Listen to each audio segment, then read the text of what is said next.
So good afternoon.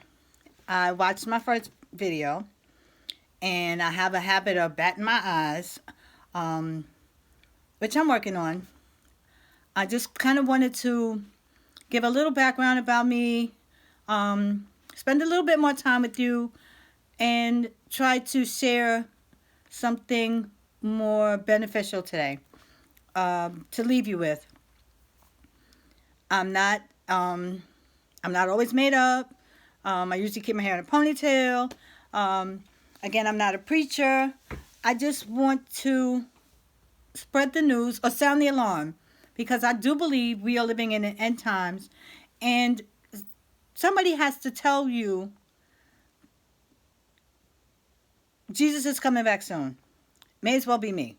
Um, I feel like I can share with many of the women and men that are going through things, mainly women, that it's not going to be easy. It's very simple. Just accept Christ, let God do the work in changing you, and you can live for Him abundant life. He died that we could live on this earth abundantly. It's a simple message, yet we make it so complicated.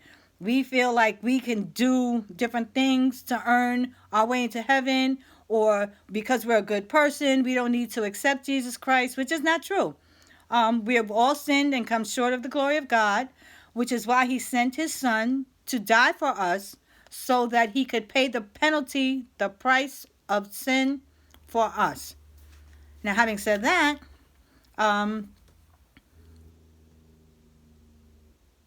anything that you want to do in this life, whether it be an education or a job, going after a person or relationship, you put the work in it, you put the effort into it. You know, God suggests that we meet together in a house of worship to be among fellow believers. But the personal decision that you make to accept Jesus Christ is between you and Him.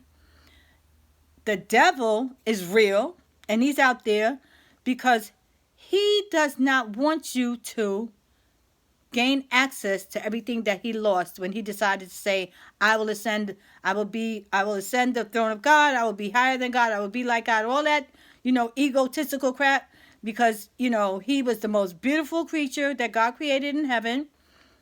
So he ain't no ugly duckling running around here with horns and all like that.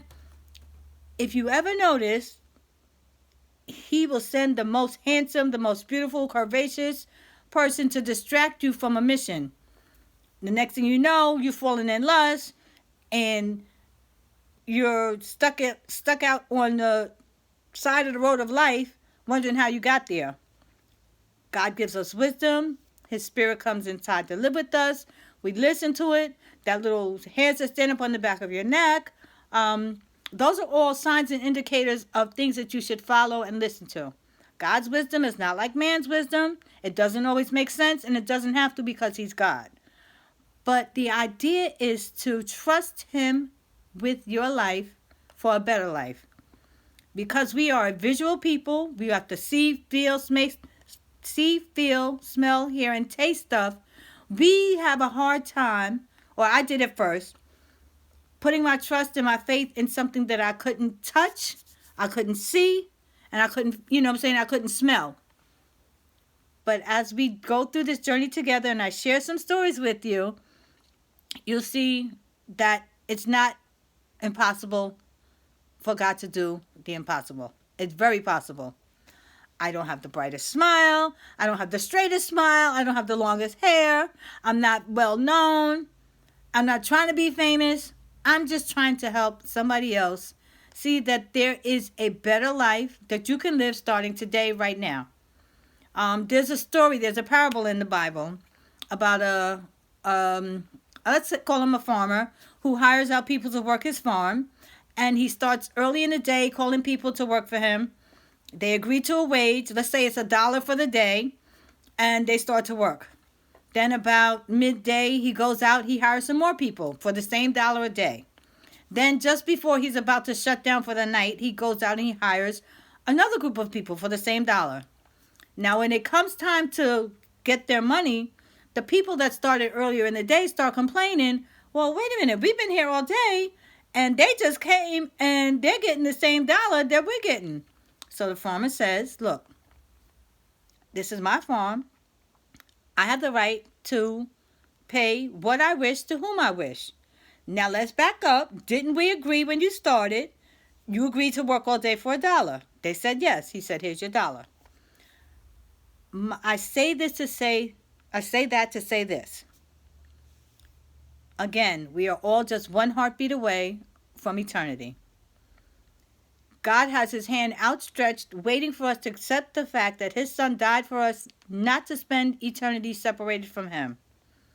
So that doesn't really give us license to run amok until we're on a dying bed and with our last breath, God, forgive me, I accept your son. Not to say, because I'm not God, that he will not accept you.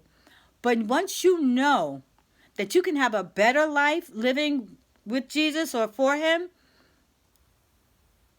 you have the rest of until your last heartbeat to spread the news or share the word with somebody else so that they will have that same opportunity. Of course, everybody doesn't always think this, so let me just clarify this. It's not an easy road, but it's the best road. Some days will be better than others. God will perform miracles. He'll give you blessings. He'll give you favor. But you can't get all that if you're not a child of his. If you haven't been adopted into his family by accepting Jesus Christ as your Savior, then you can't expect to get the favor and blessings of God on your life because you're not a child of his. He's the best father you could have. He's always got your back. He's always looking out for you. He can see down the road where you can't see. You trying to figure out why this didn't work out, why that job didn't work out. When God knew down the road that place was going to go bankrupt. That man was going to have a baby outside of the relationship and he was going to leave you and he was going to cheat on you. But because we so want things our way, we think we can fix everything. We can do everything. We don't need God. That's where we fall short. And we start trying to lean on our own wisdom, our own understanding, when God's wisdom and understanding cannot be compared. So I'm just, here I am again trying to give you another little insight, share some things with you before I go take this makeup off and put my hair in a ponytail and call it a day. I look forward to talking to you next time, and everybody have a great day. Remember, accept Jesus Christ and become a new creature in him. I did, you can too.